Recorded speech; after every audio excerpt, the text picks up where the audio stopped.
अस्सलाम वालेकुम नाजरीन, एडिक्शन प्रिवेंशन प्रोग्राम में आपको खुशामदीद कहते हैं। जैसा कि ये प्रोग्राम पहले सर तलहा मोहम्मद कर रहे थे, आज इनके साथ होस्ट करने के लिए मैं हूँ नाइला अजीज़ और मैं क्लिनिकल साइकोलॉजिस्ट हूँ।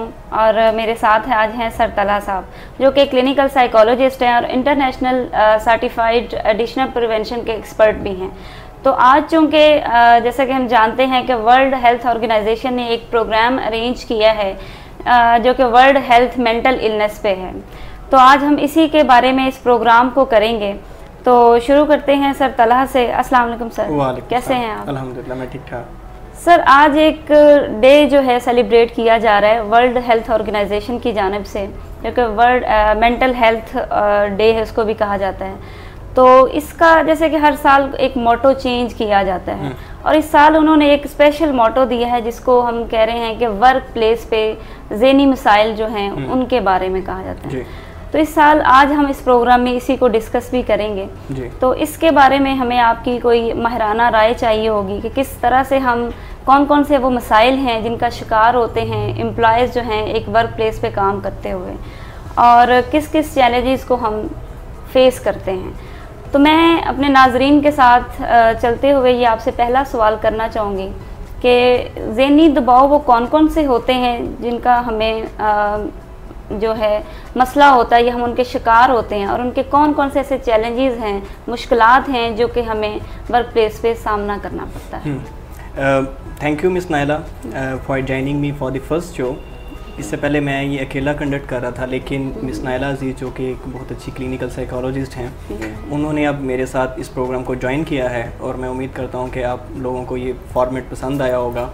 अब थोड़ा क्वेश्चंस वही होंगे, आंसर्स भी वही होंगे, लेकिन प्रोग्राम का फॉर्मेट थोड़ा सा डिफरेंट होगा।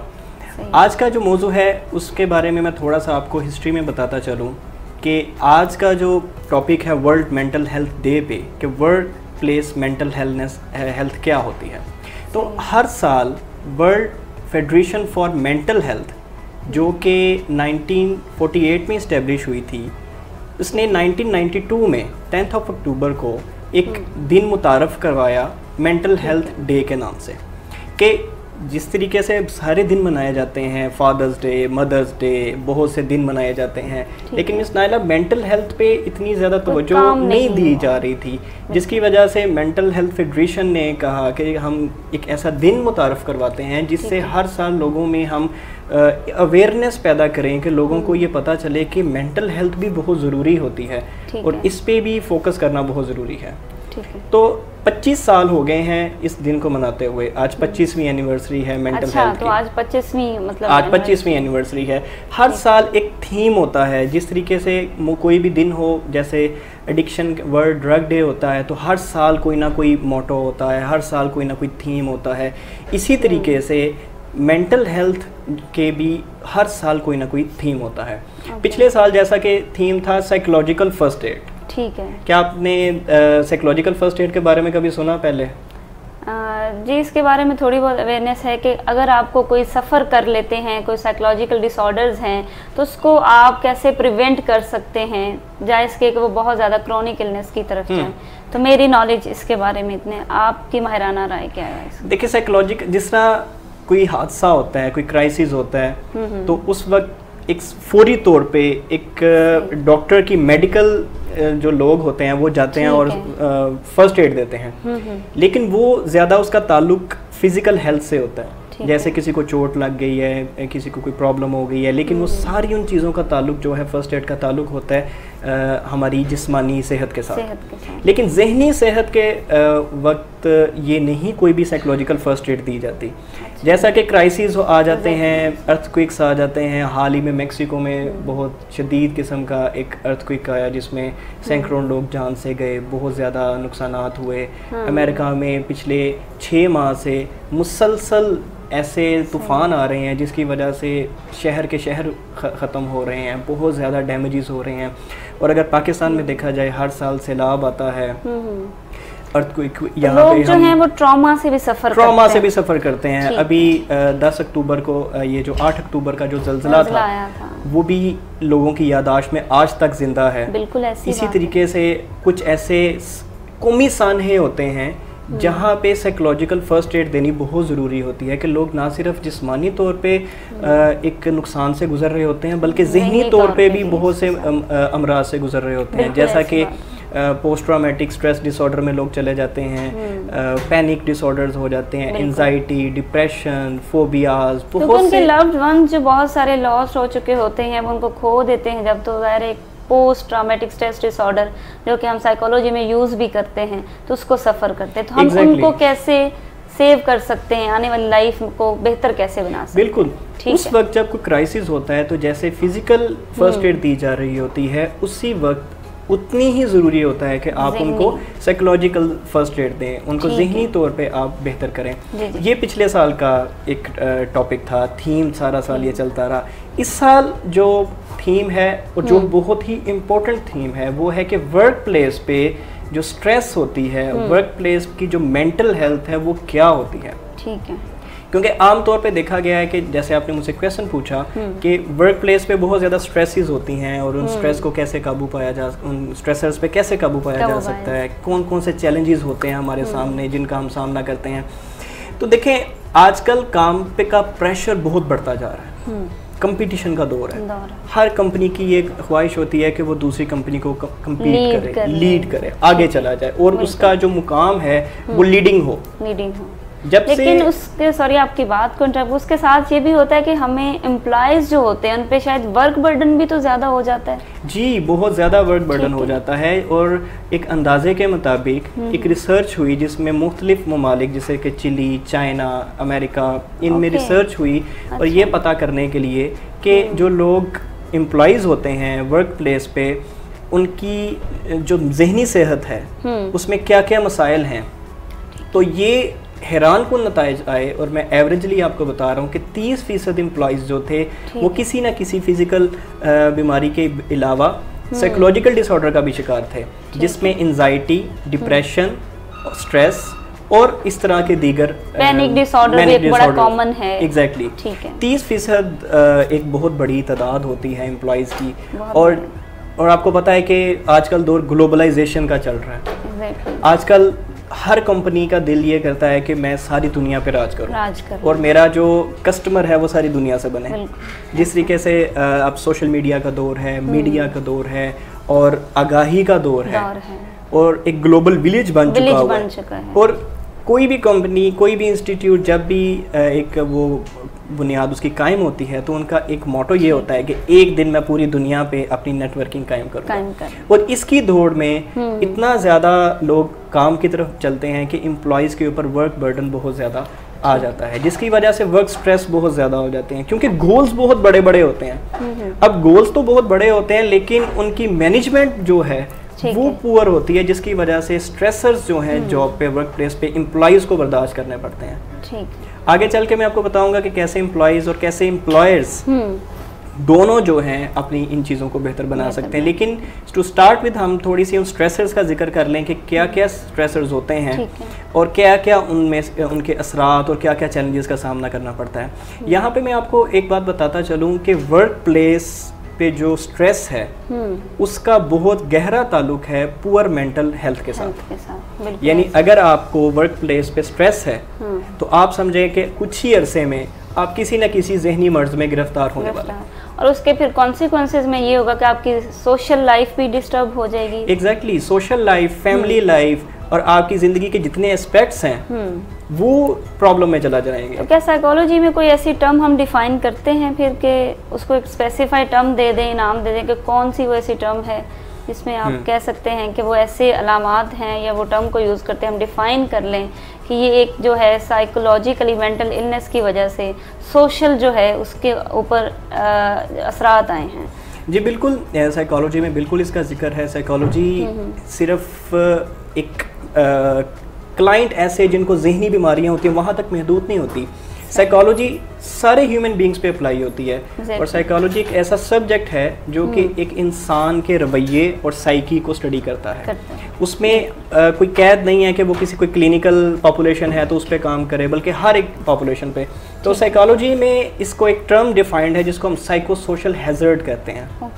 साइको सोशल हैजर्ड कहते हैं कि जो भी वर्क प्लेस के ऊपर स्ट्रेसर्स आते हैं, जो वायलेंस होती है और उससे रिलेटेड जितने भी स्ट्रेसर्स होते हैं, वो जब इफ़ेक्ट करते हैं किसी एम्प्लॉय को, तो हम उसे कहते हैं कि ये साइको सोशल हैजर्ड हो रहा है, कि ये जो हमारा एम्प्लॉय है इसकी जहनी सेहत पे जो है एक हैजर्ड के असरात है, वो बड़े बुरे असरात पैदा हो रहे हैं और इनसे बचाव बहुत ज़रूरी है।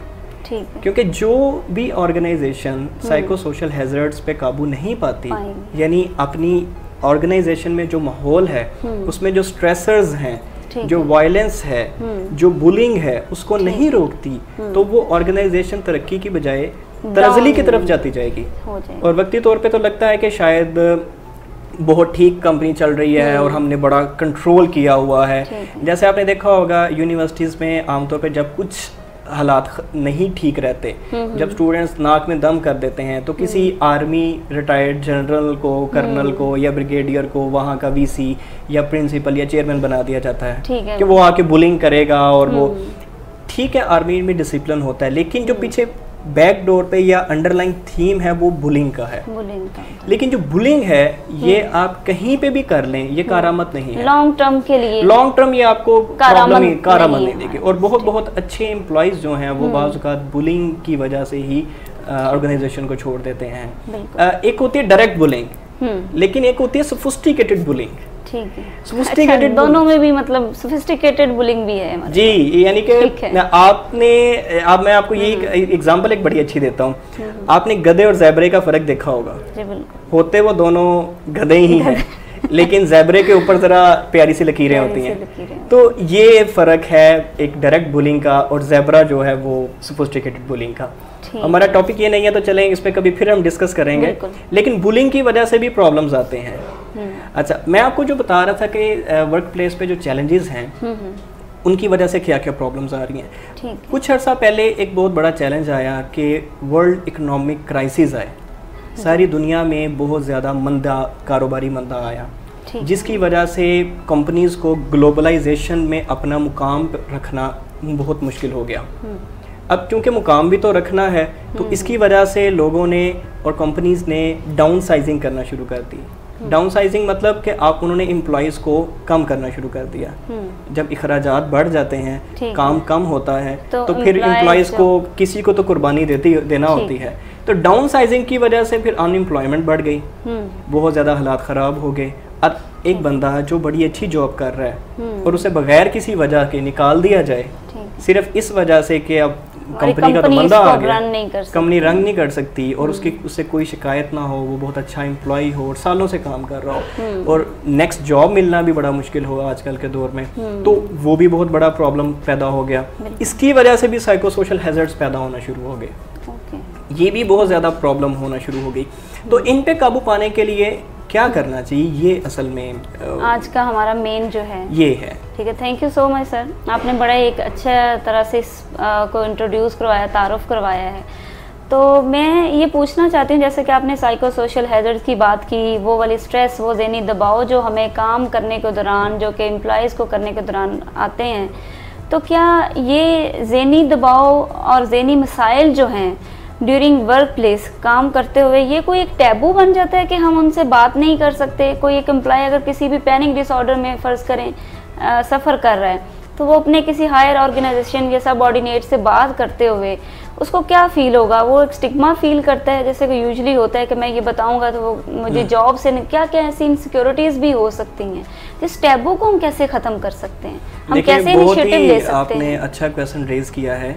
मेंटल हेल्थ जो है, अगर किसी को इसका मसला हो गया है, किसी को कोई जहनी मसाइल में आ गए हैं, जैसे किसी को एंजाइटी का मसला है, डिप्रेशन का मसला है, और एंजाइटी डिप्रेशन तो हमारी सोसाइटी में बहुत ज़्यादा कॉमन है, लेकिन जब ये मुकम्मल डिसऑर्डर बन जाते हैं और जब किसी फ़र्द की ज़िंदगी में बहुत ज़्यादा प्रॉब्लम पैदा करने शुरू हो जाते हैं, तो ज़ाहिर बात है कि उसकी जो जॉब है वो भी मुतासर होगी। लेकिन एक खौफ है जिसकी वजह से एम्प्लॉयज़ बताते नहीं हैं। अगर उसे कोई जेनेटिकली कोई बीमारी है जैसे स्किज़ोफ्रेनिया है और पहले आज तक ट्रिगर नहीं हुई थी और अब अचानक से ट्रिगर हो गई किसी वजह से, और या ड्रग्स उसने स्टार्ट कर दी और उसकी वजह से उसे ट्रिगर हो गई।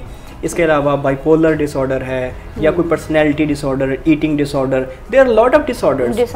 कोई भी अगर जहनी मसला किसी एम्प्लॉय को हो जाता है तो वो कभी भी नहीं बताएगा, ठीक है, क्योंकि उसे डर है कि मुझे तो निकाल दिया जाएगा। इसके अलावा भी बहुत चीज़ें हैं। एक अंदाजे के मुताबिक 70% लोग जो हैं, ये एक रिसर्च बेस्ड बात है कि 70% लोग जिन्हें जहनी मसला होता है वो नहीं बताते कि मुझे जहनी मसला है। लेकिन ऐसा भी तो है ना, हमें फिजिकल प्रॉब्लम्स के साथ भी तो सफ़र करना पड़ता है, हम उनके लिए तो ट्रीटमेंट करते हैं। तो क्या जहनी सेहत को ट्रीट करना इतना टैबू बन चुका है, इतना स्टिग्मेटाइज्ड हो चुका है हमारे माशरे में कि हम इसके बारे में बात ही नहीं कर सकते? जी बिल्कुल, स्टिग्मा और डिस्क्रिमिनेशन ये दो ऐसी चीज़ें हैं जिसकी वजह से लोग अपनी बात बताना पसंद नहीं करते या उन्हें खौफ होता है कि हमें रिजेक्ट किया जाएगा।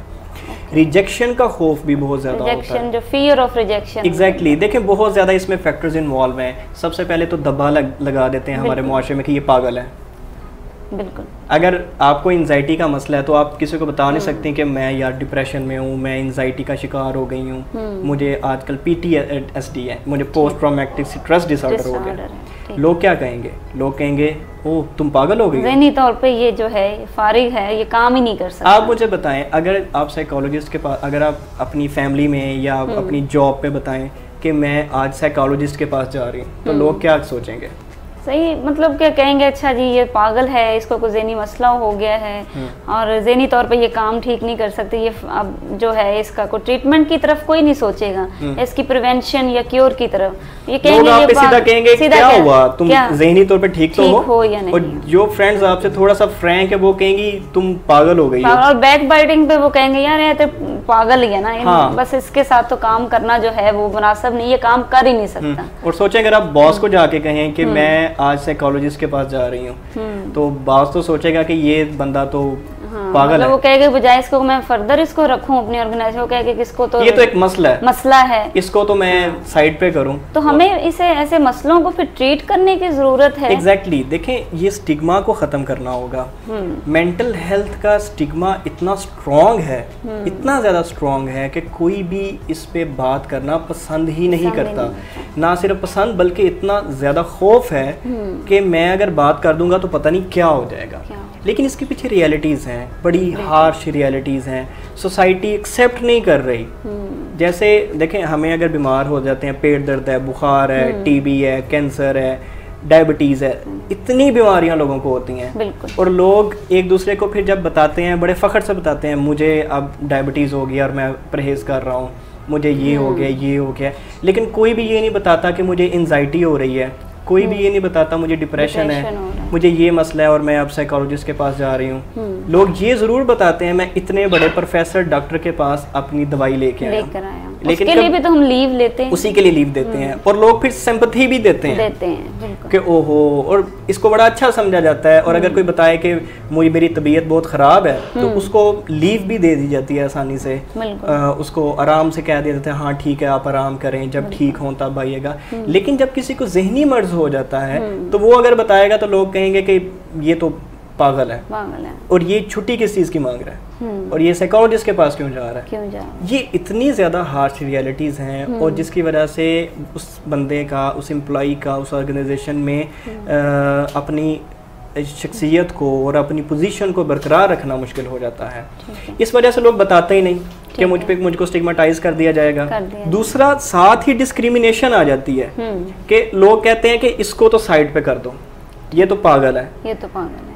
आप बताएं अगर आपको कोई प्रॉब्लम हो ज़हनी, खुदा न खास्ता, और आपको प्रोजेक्ट कोई करना हो तो, और आपकी साथ में कोई और फ्रेंड हो जिसे कोई मसला नहीं है, तो किसको प्रोजेक्ट मिलेगा? बॉस किसको प्रेफर करेंगे? बॉस तो उसको प्रेफर करेंगे जिनको कोई मसला नहीं है ज़हनी तौर पे। एग्जैक्टली, होगा भी तो शायद छुपाया हुआ है, और अगर उसकी काबिलियत थोड़ी सी आपसे कम भी है तो फिर भी उसको प्रोजेक्ट मिलेगा, प्रेफर उसे करेंगे कि वो बंदी कम से कम ठीक है। बिल्कुल। लेकिन यही अलमिया है कि ज़हनी सेहत पे को कबूल नहीं किया जाता कि ये भी एक मसला है, और यही छुपाना, यही मसले को दबाना फिर मसले को आहिस्ता आहिस्ता आहिस्ता आहिस्ता ग्रो करने वाली बात होती है। और पता तो एक दिन चलता है, लेकिन वो पता तब चलता है जब मामला बहुत ज़्यादा ख़राब हो जाता है। और उस वक्त बात की जाती है जब घर वाले बर्दाश्त से बाहर हो जाती है, या उस फर्द की अपनी बर्दाश्त से बाहर हो जाती है। बहुत सारे रिलेशनशिप, सोशल जो चीज़ें हैं, इन्वायरमेंटल हैं, या उसके साथ वो ख़राब हो चुकी होती हैं, बिगाड़ पैदा हो जाता है, तो हमें लगता है कि हमें इस चीज़ की कोई ज़रूरत है, इसको कोई शायद डॉक्टर के पास जाके चेकअप करवाने की, या साइकोलॉजिस्ट के पास। इन जनरल साइकोलॉजी में कहा जाता है कि किसी भी डिसऑर्डर की इंटेंसिटी को चेक करने के लिए देखा जाता है कि उस फर्द की जो फंक्शनैलिटी है वो कितनी मुतासर हुई है। फंक्शनैलिटी से मेरा मुराद है कि उसकी जो रोज़मर्रा की ज़िंदगी है, उसके जितने एस्पेक्ट्स हैं, जिसमें स्पिरिचुअल है और उसका इकोनॉमिक है, रिलेशनशिप है, फिजिकल है, साइकोलॉजिकल है, ये सारे जो एस्पेक्ट्स हैं कितने ज़्यादा डिसफंक्शनल हुए हैं या कितने फंक्शनल है, ये एक स्केल होता है जनरल टू एग्जामिन कि इस बीमारी की नौयत कितनी है। और यूजुअली होता ये है कि जब एक फ़र्द की ये सारी चीज़ें ख़राब हो जाती हैं और बहुत ज़्यादा ख़राब हो जाती हैं और फिर अपने आप सामने आ जाता है कि हाँ इसको मसला है, जब लोग आपको पिन पॉइंट करना शुरू करते हैं कि तुम्हें कुछ लगता है मसला है, जब आपसे कुछ ऐसी हरकतें होना शुरू हो जाती हैं कि जिसकी वजह से लोगों को लगता है कि आप नॉर्मल नहीं हैं, ठीक है, जब बॉस आपसे पूछता है कि आर यू नॉर्मल, जब आपका कुलीग आपसे पूछना शुरू हो जाए are you normal, are you okay, आप कैसी हरकत कर रहे हो, तो फिर पता चलता है। लेकिन तब तक मामला बहुत ख़राब हो चुका होता है। बहुत ही अच्छा हो कि अगर आपको कोई भी सिम्टम आ रहा हो, कोई भी जहनी सिम्टम आ रहा हो, आप कोई भी स्ट्रेस फील कर रहे हो, कोई भी जहनी मसला फील कर रहे हो, तो उसको उसी वक्त आप बोलें। लेकिन मिस नाइला, इसमें एक्सेप्टेंस का भी बहुत रोल है कि ऑर्गेनाइजेशन में एक ऐसा माहौल भी होना चाहिए कि जिसमें लोग फियर फ्री होके इस बात को बता सकें। जी नाजरीन, बहुत ही शानदार और आला किस्म की मालूमात जो है हमारे एक्सपर्ट बैठे हैं वो शेयर कर रहे हैं, जो कि हमारा वर्ल्ड हेल्थ ऑर्गेनाइजेशन का मेंटल हेल्थ डे पे एक थीम था, उसको लेके चलते हुए अपने माहिराना राय दे रहे हैं। और सबसे बड़ी जो इम्पोर्टेंट बात इन्होंने की है वो ये है कि फियरफुल एनवायरनमेंट क्रिएट होना चाहिए, सो दैट कि हम बात करते हुए, इनिशिएट लेते हुए ये ना महसूस करें, ये जो टैबू वाली बात की है, शायद यही वो एक ऐसी बात है जिसकी वजह से लोग अपने वर्क प्लेस पे बात करना चाहते ही नहीं हैं। तो ये एक बड़ी मालूमात है और इस पे आपने बड़ा अच्छा बताया कि कैसे हमने इसको लेके चलना है और किस तरह से लोगों के अंदर ये इंकरेजमेंट जो एम्प्लॉय हैं उनके अंदर ये पैदा की जा सकती है, ताकि वो अपनी इन मेंटल इलनेस को अपने बॉस के साथ, अपनी ऑर्गेनाइजेशन के साथ डिस्कस कर लें। तो नाजरीन, जैसा कि सर तला हमें बड़ी मुफीद मालूमात दे रहे हैं, इनकी मालूमात के साथ साथ अगर आप हमें कमेंट करना चाहते हैं फेसबुक पे तो आप कमेंट कर सकते हैं, अपने सवालात पूछ सकते हैं, इनबॉक्स में आप हमें सवालात दे सकते हैं जिनका हम जवाब जो हैं वो इनसे पूछ के और नेक्स्ट प्रोग्राम में या इसी प्रोग्राम में हम आपको देते रहेंगे।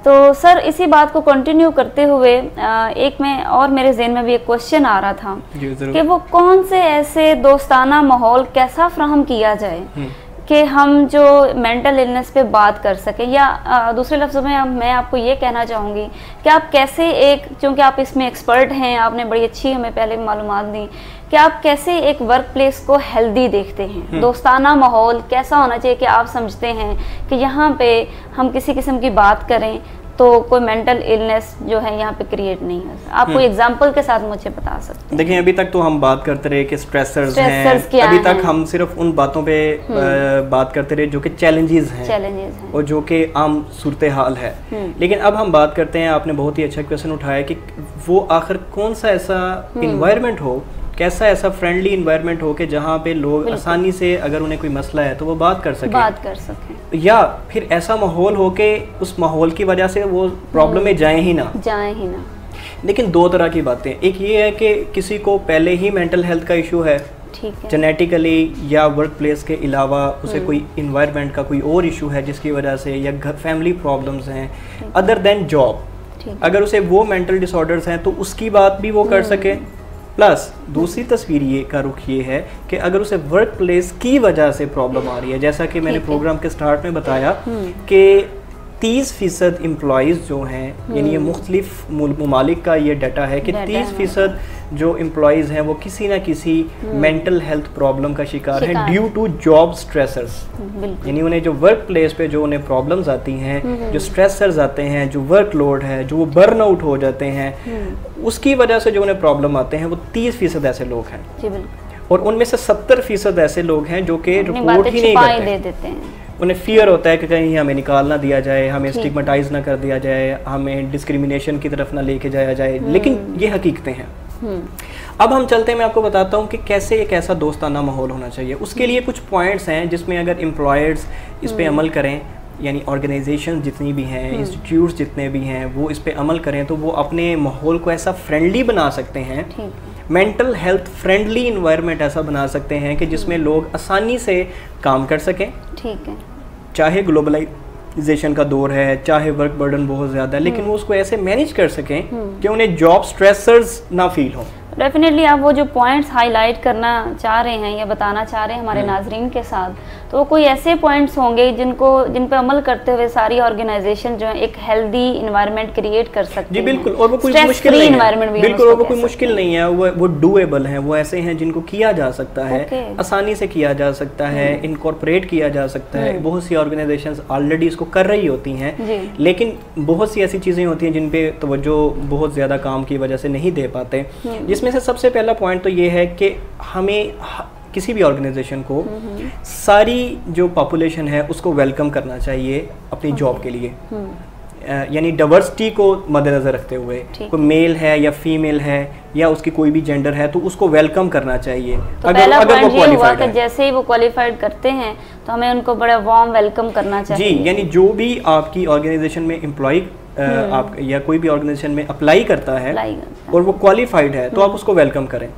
आप डिस्क्रिमिनेशन में ना जाएं कि ये जेंडर वाइज ये सिंधी है, बलोची है या ये मेल है या ये फीमेल है, किसी भी बुनियाद पे, रंगो नस्ल किसी भी बुनियाद पे डिस्क्रिमिनेशन नहीं करनी चाहिए। तो आपने बड़ा एक अच्छा पॉइंट बताया है कि यानी कि हमें कोई भी डिस्क्रिमिनेशन नहीं करना चाहिए, रंग नस्ल के इम्तियाज से निकलते हुए हमें उनको वार्मली अपनी ऑर्गेनाइजेशन में काम करने के बिल्कुल, जैसे आपने विलिंग में देखा होगा पूरे पाकिस्तान से लोग काम करते हैं। बिल्कुल, मैं खुद गुजरांवाला से एक जॉब कर रहा हूँ, आप फैसलाबाद से हैं, कराची से लोग आते हैं, इस्लामाबाद से हैं, तो यहाँ भी हम डाइवर्सिटी से हमारे पास काम कर रहे हैं, तो डाइवर्सिटी को यहाँ पे वेलकम किया जाता है, जिसकी वजह से यहाँ पे आपी हम देखते हैं ये भी होता है ना, डाइवर्सिटी में आपके डिफरेंट कल्चर जो हैं, डिफरेंट हैबिट्स हैं, क्रॉस कल्चर जिसे हम एक बोलते हैं, तो वो आपस में एक्सचेंज होती है। हमें पता चलता है कि हमारे मुल्क में रहते हुए कितने तरह के लोग, किस तरह से उनके अंदर कौन कौन सी ऐसी कैपेबिलिटीज़ हैं।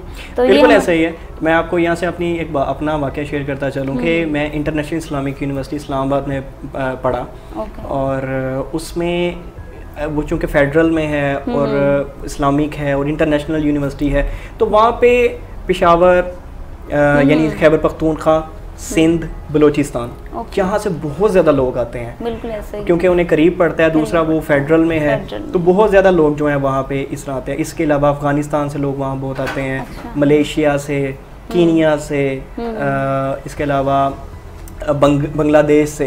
तो वहाँ पे रहें तो आपको ऐसा लगता है कि आप एक ऐसी जगह पे आ गए हैं जहाँ आपको जगह जगह कोई ना कोई जुबान सुनने को मिलेगी। ठीक है, यानी कल्चरल डाइवर्सिटी भी बहुत ज्यादा है, बायोलॉजिकली भी आपको मिल जाती है डाइवर्सिटी। आप जहाँ पे जाएंगे आपको, अगर एक कैफेटेरिया में गए हैं वहाँ आपको सिंधी सुनने को मिल रही है, थोड़ा सा आगे जाएंगे आपको बलोची, फिर उर्दू, सिंधी, फिर कोई कीनिया की जुबान बोल रहा है, कुछ ऐसी जुबान इनकी आपको दूर दूर तक समझ ही नहीं आती, ऐसी बोल रही होती है, आप उस टाइम एंजॉय कर रहे हैं। एग्जैक्टली, और वहाँ बड़ा दोस्ताना इन्वायरमेंट रहता है, उससे आप बहुत लर्न करते हो। चाइना से वहाँ लोग बहुत ज़्यादा आते हैं लैंग्वेज में, अरबिक में या डिफरेंट लैंग्वेजेस के अंदर कोर्सेज करने। कोरिया का भी मैंने सुना है कि वहाँ पे कोई जी बिल्कुल है, तो उससे काफ़ी सीखने का मौका मिलता है, आपको भी खुद सीखने का मौका ना सिर्फ मिलता है बल्कि आप एज अ होल सीखते हैं कि मुख्तलिफ कल्चर में आप कैसे आप आगे बढ़ सकते हैं, कैसे उनको यूनिटी के साथ लेके आगे चल सकते हैं। ऐसी बात। अच्छा, दूसरा पॉइंट ये है कि जैसे आपने देखा होगा कि अगर खुदा ना खास्ता किसी को ऑर्गेनाइजेशन में चोट लग जाती है तो फौरी तौर पे एक एमरजेंसी रूम होता है जहाँ पे उन्हें फिजिकल फर्स्ट एड दी जाती है, लेकिन एक ऐसा डिपार्टमेंट भी होना चाहिए जो कि फौरी तौर पे साइकोलॉजिकल फर्स्ट एड भी दे। अगर किसी को फौरी तौर पे ज़रूरत है, जैसा कि अचानक से किसी को पैनिक अटैक आ गया है, जैसे किसी को फौरी तौर पे बॉस ने लाइक बहुत ज़्यादा बता दिया है, तो मैनेज करने के तरीके भी एक्चुअली जो हैं जी, स्ट्रेस ओवरशूट कर गई है, बहुत ज़्यादा कोई जहनी दबाव एकदम से आ गया है, तो उसको फौरी तौर पे मैनेज करने के लिए साइकोलॉजिकल फर्स्ट एड होना भी बहुत ज़रूरी है। और एज क्विक एज फिजिकल जैसे आपको फर्स्ट एड दी जाती है ऐसे होनी चाहिए, ये बहुत ज़रूरी होती है। इसमें आप बीइंग अ साइकोलॉजिस्ट मतलब उसके क्या काउंसलिंग करेंगे या उसको मैनेजमेंट करने के तरीके सिखाएंगे? देखें, हर ऑर्गेनाइजेशन में एक ऐसा फैसिलिटेटिव माहौल होना चाहिए जिसमें एक ऐसा एक प्रोग्राम हो बकायदा, बिल्कुल, जिसमें एक साइकोलॉजिस्ट हर ऑर्गेनाइजेशन में होना चाहिए जो कि एम्प्लॉइज़ के जितने भी मसाइल हैं उनको हल करे। यानी अगर मुझे, आपको या किसी हमारे कोलीग को कोई भी जहनी मसला आता है तो वो उस साइकोलॉजिस्ट से बड़ी आसानी से फील फ्री हो के बगैर किसी स्टिग्मा के जाके मिले, और वो साइकोलॉजिस्ट कॉन्फिडेंशियलिटी को मेंटेन रखते हुए उस और बगैर वो भी किसी डिस्क्रिमिनेशन में जाए वो फौरी तौर पे उसकी ट्रीटमेंट स्टार्ट कर। बिल्कुल ऐसे ही है जैसे कि साइकोलॉजी में मैंने पढ़ रही थी कि इसकी बहुत ज़्यादा डाइवर्सिटी है, एजुकेशन में है, इंडस्ट्री में है, चाइल्ड साइकोलॉजी एक अलग से है और एडल्ट में अलग से है। देखिए, समझा जाता है कि साइकोलॉजी जो है ये एक बहुत ही अहम सब्जेक्ट है और अब आहिस्ता आहिस्ता लोगों में इसकी अवेयरनेस बहुत ज़्यादा आना शुरू हो गई है, लेकिन अभी तक इसकी एप्लीकेशन जो है वो बहुत ज़ीरो है, कम है, बहुत ना होने के बराबर है। ऑर्गेनाइजेशंस बॉदर ही नहीं करती किसी साइकोलॉजिस्ट को रखना। वही वाली बात आपकी कि टैबू जो है वो एक बड़ा इशू है, एक टैबू भी एक मसला है, दूसरा वो इस पे इन्वेस्ट करना पसंद नहीं करते। वो कहते हैं कि ये एक एक्स्ट्रा खर्चा है, इसकी क्या जरूरत है। लेकिन यही थोड़ा सा एक्स्ट्रा खर्च बहुत ज्यादा प्रोडक्टिविटी ला सकता है। अगर आपके एम्प्लॉइज जो हैं वो स्ट्रेस फ्री होकर काम करें, अगर वो बहुत हैप्पी हों, अगर उनकी फिजिकल और मेंटल हेल्थ बहुत अच्छी हो, तो वही प्रोडक्टिविटी जो आप अभी ले रहे हैं उससे आप 30 से 50 गुना प्रोडक्टिविटी मजीद ले सकते हैं, और वो लॉन्ग टर्म होगी, शॉर्ट टर्म नहीं होगी, लॉन्ग टर्म होगी।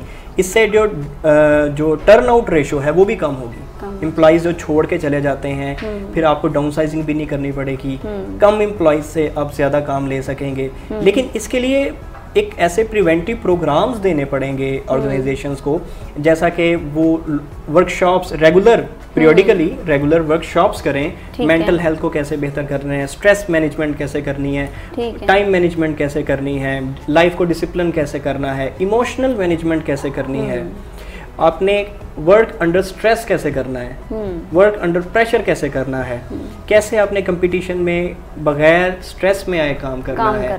इन सब की जब आप ट्रेनिंग देते हैं अपने एम्प्लॉइज़ को, तो फिर वो इस काबिल होते हैं कि वो इस ग्लोबलाइजेशन के दौर में, बहुत ज़्यादा वर्कलोड के दौर में भी वो अपनी ऐसी अच्छी परफॉर्मेंस देते हैं कि आपके एम्प्लॉइज़ को कोई भी जहनी प्रॉब्लम नहीं आती। अच्छा, एक पॉइंट मैं और यहाँ पे आपको एक्सप्लेन करता जाऊँ कि आमतौर पे जो मैनेजर्स होते हैं या जो टॉप सीट्स पे होते हैं उनको ऐसी ट्रेनिंग नहीं दी जाती। उनको अगर ट्रेनिंग दी जाए, स्पेशली एम्प्लॉयज़ को दी जाए, लेकिन उनको भी ट्रेनिंग दी जाए कि वो एम्प्लॉयज़ को ऐसा एक रोम फ्राहम करें, एक इतनी ईज़ फ्राहम करें कि वो उनसे कम्युनिकेट कर सकें, ईजी कम्युनिकेशन हो, और वो भी जज कर सकें नॉन वर्बल, वो यानी वो भी थोड़े से साइकोलॉजिस्ट बन जाए कि वो भी नॉन वर्बल लैंग्वेज से या उनकी जो काम करने की परफॉर्मेंस है उसको मॉनिटर करते रहें, कि वो जज कर सकें कि अब इसको कोई स्ट्रेस का मामला तो नहीं, अब इसको कोई परेशानी तो नहीं आ रही, अब पहले ये ठीक कर रहा था, अब अचानक से इसे क्या हो गया है। तो कोई ना कोई वजह होती है, कोई भी अचानक ठीक काम करते हुए एकदम से ख़राब काम करने का उसका खुद का दिल नहीं होता, कोई पीछे मसले होते हैं। और आखिरी पॉइंट मैं आपको ये बताना चाहूँगा कि जब साइकोलॉजिस्ट आपकी ऑर्गेनाइजेशन का ये असेस करता है कि हाँ वाकई मसला मौजूद है और ये मसला इतना आगे बढ़ चुका हुआ है कि पहले इसको ठीक करना ज़रूरी है, उसके बाद कोई इसको काम करना है। यानी जैसे मैंने आपको बताया कि लोग आमतौर पर तब बताते हैं जब ख़राब हो चुका होता है, और अगर उस वक्त पे आपको बताया गया है और साइकोलॉजिस्ट असेस करता है कि अब मामला बहुत आगे बढ़ चुका है, इसको अब काम कम से कम फिलहाल नहीं करना चाहिए, कुछ उसे एग्जिट चाहिए, सेफ एग्जिट चाहिए, यानी कि वो कुछ अर्सा अपनी मेंटल हेल्थ पे तवज्जो दे, फिर ठीक होके वापस ज्वाइन कर सके।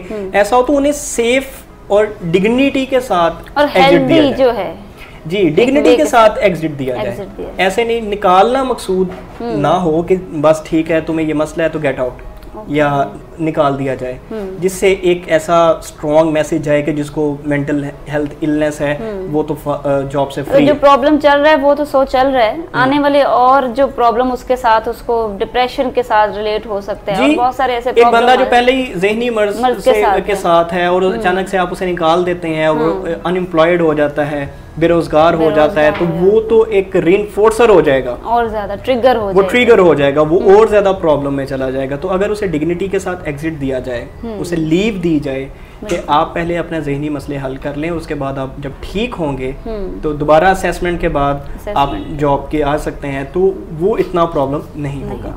ये कुछ चीज़ें हैं कि जो अगर ऑर्गेनाइजेशंस अपने अंदर ले आती हैं और वो सेल्फ हेल्थ को प्रमोट करती हैं कि एम्प्लॉयज़ जो है अपनी सेल्फ हेल्थ के ऊपर भी, सेल्फ केयर के ऊपर भी ज़्यादा काम करें, तो ऐसी ऑर्गेनाइजेशन बहुत ज़्यादा तरक्की करती हैं। जी नाजरीन, जैसा कि सर तला ने हमें बड़ी खूबसूरती के साथ उन अलामात को और उन साइन एक हेल्दी साइंस जो है उनको बताने का एक तरीका है, उनमें बहुत सारे अच्छे पॉइंट्स बताए हैं जो कि अगर हर ऑर्गेनाइजेशन इसको अडॉप्ट कर लेती है तो वो एक अच्छे हेल्दी एम्प्लॉयर जो है वो प्रोड्यूस कर सकती हैं। तो साइकोलॉजी में कोई जब भी हम असेस करते हैं या कोई किसी के कहने पे नहीं कि इसको स्ट्रेस है, एंग्जाइटी है, ये तो बड़ी कॉमन सी जो टर्म है यूजुअली लोग यूज़ करते हैं, लेकिन ऑन द अदर हैंड ये नहीं देखते कि एक पर्टिकुलर इसकी डेफिनेशन क्या है। तो साइकोलॉजी में मेरा नहीं ख्याल ऐसा है, हम प्रॉपर एक असेसमेंट होती है, उसके पीछे कोई टेस्ट होते हैं, फिर अप्लाई करने के बाद तब हम उसको बता सकते हैं कि इसको इस डिसऑर्डर के साथ ही है, और फिर देन इसकी मैनेजमेंट की जाती है। ये एक बड़ी अच्छी बात है ना कि जस्ट उसको काउंसलिंग के साथ उसको एक प्रॉपर स्ट्रक्चर ट्रीटमेंट देने के बाद हम उसको एक हेल्दी वे ऑफ लाइफ जो है वो गुजारने के तरीका बता सकते हैं। जी बिल्कुल, इट डिपेंड्स कि उसको मसले की नौयत क्या है, मसला कितनी शिद्दत इख्तियार कर चुका है, क्या वो काउंसलिंग से हल हो सकता है या उसे फर्दर थेरेप्यूटिक इंटरवेंशंस की ज़रूरत है। बिल्कुल। तो अच्छा, एक लफ्ज़ अमूमन हम यूज़ करते हैं बर्न आउट का, तो इसके बारे में कुछ मेरा भी इतना कोई अच्छा नॉलेज नहीं है, लेकिन आप चूँकि इस चीज़ के माहिर हैं तो मैं ये जानना चाहूँगी ये क्या है, बर्न आउट को कैसे आप रिलेट करते हैं वर्क प्लेस पे ज़हनी दबाव के साथ, तो इसके बारे में देखिए बर्नआउट एक ऐसा कॉमन वर्ड है जो कि हर जगह बोला जाता है। हर ऑर्गेनाइजेशन में कोई ना कोई एम्प्लॉई हर वक्त ये बोल रहा होता है कि यार मैं बर्नआउट मैं भी अक्सर यूज़ करती हूँ, ये मुँह ज़दे आम होता है कि हर कोई कहता रहता है। मैं बाज़ औक़ात अपने आप को कई दफ़ा फील करता हूँ कि यार मैं बर्नआउट हो गया। हम इसको इस्तेमाल इस टर्म को बड़ा फ्रिक्वेंट यूज़ करते हैं, लेकिन ये होती क्या है? बर्नआउट एक ऐसी सिचुएशन होती है कि जब आप अपनी मेंटल एनर्जी को यूटिलाइज करते करते आप की मेंटल एनर्जी डिप्लीशन हो जाती है, मुकम्मल ख़त्म हो जाती है, और उस वक्त आपकी जो विल पावर भी ख़त्म हो जाती है, आपकी मोटिवेशन लो हो जाती है, आप इमोशनली एग्जॉस्ट हो जाते हैं, आपकी जो परफॉर्मेंस है वो इतनी प्रोडक्टिव नहीं रहती, और आप जो है जिस तरह कहते हैं ना कि काम करते करते पहले तो बहुत अच्छा कर रहा था लेकिन अब उसे क्या हो गया है, तो वो बर्न आउट हो जाता है।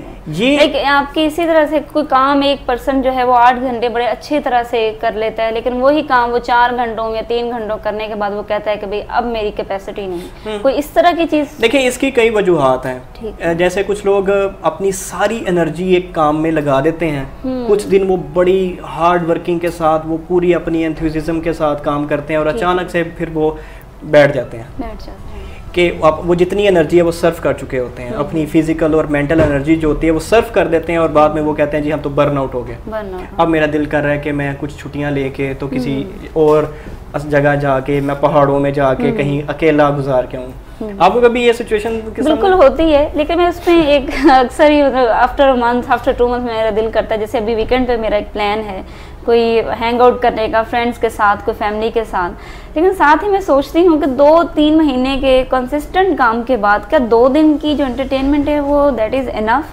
मतलब हम 2 दिन की एंटरटेनमेंट लेते हैं, क्या हम उस एक दिन में भी कोई ऐसे प्रोडक्टिव काम करने के बाद चीज़ें हम डिफ़ाइन कर लें ताकि हम डेली बेसिस पे ही हमें जो है अपने माइंड को इतना रिलैक्स कर सकें, वो आप एंटरटेनमेंट की तरफ तो जाना ज़रूरी है। बिल्कुल, देखिए बर्नआउट को मैनेज करने के लिए और बर्नआउट से बचने के लिए मैं आपको कुछ आसान सी टिप्स बता देता हूँ। सबसे जो टॉप और इम्पोर्टेंट बात है वो है सेल्फ केयर। अगर आप अपनी केयर नहीं करते तो आप चाहे जितने भी इंटेलेक्चुअल हैं, चाहे जितने भी ज़हीन हैं, आप बर्नआउट हो जाएंगे, यानी आपकी मेंटल एनर्जी फेंट हो जाएगी और फिर आप ना प्रोडक्टिव रहेंगे, ना ऑर्गेनाइजेशन के लिए प्रोडक्टिव रहेंगे, ना अपने लिए प्रोडक्टिव रहेंगे। फिर वर्क कन्फ्लिक्ट्स जन्म लेती हैं, वो फ्रेशनेस नहीं है, वो एनर्जी नहीं है, पैशनेट नहीं होते आप। एग्जैक्टली, फिर बॉस कहते हैं कि अब आपको क्या हो गया, अब आप ठीक से काम नहीं करते। इससे बचने के लिए आपको सेल्फ केयर बहुत ज़रूरी है। और सेल्फ केयर में अगर आप 4 चीज़ों पे ख्याल कर लें तो आपकी ज़िंदगी ऐसी सुहानी हो जाएगी कि आप कभी बर्नआउट ही नहीं होंगे। अच्छा। वो मैं आपको बड़ी आसान से बता देता हूँ, है वो बेसिक्स, वो बिल्कुल बेसिक बातें हैं, लेकिन उन पे हम फोकस नहीं अमल करने का, समझने की जरूरत है। एग्जैक्टली। अगर आप अपनी स्लीप ठीक कर लेते हैं, यानी अगर आप रात की अच्छी नींद लेते हैं 6 से 8 घंटे, तो ये बहुत ज़रूरी है, क्योंकि ये आपकी जितनी स्ट्रेस है इसको वो ख़त्म कर देती है। हमारी जो ब्रेन की बैटरी है वो रिचार्ज हो जाती है। इसके अलावा आप अपनी हेल्दी डाइट पे फोकस करें, यानी आप अपनी डाइट का प्लान ऐसे बनाएं कि आप हर वक्त आपकी जो बॉडी है उसमें एनर्जी ठीक हो, लेकिन उसमें हेल्दी डाइट होनी चाहिए। जंक फूड्स को नहीं मैं बात नहीं कर रहा, हेल्दी डाइट की बात कर रहा हूँ। फिर आप अपनी एक्सरसाइज जिंदगी में शामिल करें। एक्सरसाइज बहुत जरूरी है, walk, jogging, general exercise, gym. आप अगर आपके पास जिम जाने का वक्त नहीं है तो आप रोजाना अपने लिए आधा घंटा निकाल के जॉगिंग, एक्सरसाइज, वॉक और जनरल एक्सरसाइज आप कर सकते हैं, तो यही काफ़ी होती है। इसके अलावा चौथी चीज़ है स्ट्रेस मैनेजमेंट। अगर आप थोड़ा सा आप एलेबोरेट करके हमारे नाजरीन को प्लीज बताएं, क्योंकि बाकी ये वॉक करना भी एक ऐसी चीज है जो कर लेते हैं या इसको पता है कि हमने कर लेना है। स्ट्रेस को कैसे मैनेज करना है? स्ट्रेस को मैनेज करने के लिए अगर आप ये 3 चीजें कर रहे हैं ना, ठीक है, तो ये आपकी स्ट्रेस, पहले तो बात है कि आपके अंदर स्ट्रेस को आने नहीं देंगे। या अगर आएगी भी तो उसका लेवल बहुत कम होगा। यानी अगर आप सो रहे हैं ठीक से, आप अच्छे से खा रहे हैं और आप एक्सरसाइज कर रहे हैं, तो ये आपके ब्रेन में कुछ ऐसे केमिकल्स पैदा करेंगी, यानी डोपामिन का रश पैदा करेंगी कि आपको स्ट्रेस आएगी नहीं, और आएगी भी तो उसकी इंटेंसिटी इतनी ज़्यादा नहीं होगी। इसके बावजूद अगर आती है तो आप डीप ब्रीथिंग करें, मेडिटेशन करें। मेडिटेशन होती है, हर मज़हब में आप मुख्तलिफ तरीके से कर सकते हैं। जिस तरह आप योगा कर सकते हैं, इस्लाम में मराकबा है कि आप अपने जहन को एक वक्त के लिए ज़रा शट डाउन करते हैं, ठीक है, क्विट करते हैं, यानी जितनी भी इर्द गिर्द की चीज़ें हैं, जो भी आपकी ज़िंदगी के जो मामलात हैं, उनको एक दफ़ा क्विट करते हैं और आप अपने खाली माइंड से बैठ के तसल्ली से, तो आप रिलैक्सेशन मेथड के यूज़ करते हैं, मेडिटेट कर सकते हैं, आप डीप ब्रीथिंग कर सकते हैं। और पीएमआर भी तो हम एक साइकोलॉजी में यूज करते हैं, प्रोग्रेसिव मसल रिलैक्सेशन एक्सरसाइज आप कर सकते हैं, जिसमें आपकी पूरी बॉडी रिलैक्स कर जाएगी। तो ये कुछ छोटी छोटी टेक्निक्स हैं जो आप रोजमर्रा अगर रूटीन में शामिल कर लेते हैं तो आपको कभी स्ट्रेस आएगी नहीं, और अगर आएगी भी तो उसकी नेचर ऐसी होगी कि आप उसको बियर कर सकेंगे, आप उन्हें उससे आसानी से डील कर सकेंगे। लेकिन अगर आपको बहुत ज़्यादा स्ट्रेस फिर भी आ रही है, अगर आप डाइट आपकी अच्छी है, अगर आपकी स्लीप अच्छी है, अगर आप एक्सरसाइज कर रहे हैं, इनके बावजूद अगर आपको एंजाइटी बहुत ज़्यादा हो रही है, मैं आपको यहाँ बात बताता चलूँ छोटी सी, कि एंजाइटी होना भी एक अच्छी चीज़ है। बिल्कुल, ये नॉर्मल है। एंजाइटी होती है तो हम कोई काम करते हैं। ये तो हमारा एक मोटिवेशन है या एक बूस्टर है जिसने हमें नेक्स्ट काम करने की हिम्मत देनी। लेकिन अगर आप हेल्दी जिंदगी गुजार रहे हैं, इसके बावजूद आप में स्ट्रेस बढ़ रहा है, एंजाइटी बढ़ रही है, तो ये वो वक्त है जब आप अपनी ऑर्गेनाइजेशन में जो साइकोलॉजिस्ट है उससे मिले, या आप किसी साइकोलॉजिस्ट से अपॉइंटमेंट लेके उससे मिले और अपनी हेल्थ पे तवज्जो दें। खैर, ये मैं तो इंडिविजुअल की बात कर रहा था। अगर मैं इसको सम अप करूं तो वर्क प्लेस पे जो मेंटल हेल्थ है इसको प्रमोट करना चाहिए, बहुत ज़्यादा प्रमोट करना चाहिए। अगर ऑर्गेनाइजेशन इसको प्रमोट करेगी तो एम्प्लॉयज़ में भी ये करेज पैदा होगी कि अगर उन्हें कोई जहनी मसला आता है तो वो उस पर बात कर सकें, और उन्हें ये यकीन हो कि अगर मैं बात करूँगा तो मुझ पर दबा नहीं लगेगा, मुझे डिस्क्रिमिनेट नहीं किया जाएगा, मुझे निकाल नहीं दिया जाएगा। अगर ये तहफ़्फ़ुज़ात कंपनी दूर कर दे और कॉन्फिडेंस दे एम्प्लॉयज़ को, तो इससे ऑर्गेनाइजेशन की प्रोडक्टिविटी भी बहुत बढ़ सकती है, और इसके साथ ही साथ जो सोसाइटी की वेलबींग है, ओवरऑल सोसाइटी की वेलबींग है, वो भी बढ़ सकती है। एक हेल्दी पर्सन भी हम जो है वो प्रोड्यूस हो सकता है इसमें। थैंक यू सो मच सरताला साहब, आपने बड़ी एक अच्छे मौजू पे आज एक अच्छी ऑर्गेनाइजेशंस जो हैं उनको एक अच्छे से टिप्स दी हैं जो कि वक्त की कमी होने की वजह से हम बहुत सारे और टॉपिक्स भी हैं, बहुत सारे ऐसे क्वेश्चन हैं जो कि हमें लाइव भी आ रहे हैं और हमें उसके कमेंट्स भी मिल रहे हैं कि इसको किस तरह से मैनेज, क्योंकि ये कॉमन प्रॉब्लम है ओवरऑल ग्लोबलाइजेशन पे, जैसे कि आपने बताया। तो बड़ा अच्छा आपने इनको डिस्क्राइब किया। वो बहुत इंपॉर्टेंट इश्यूज़ जो हैं सर तला साहब ने आज हमारे साथ डिस्कस किए हैं। हम आइंदा भी इन चीज़ों पे बात करते रहेंगे।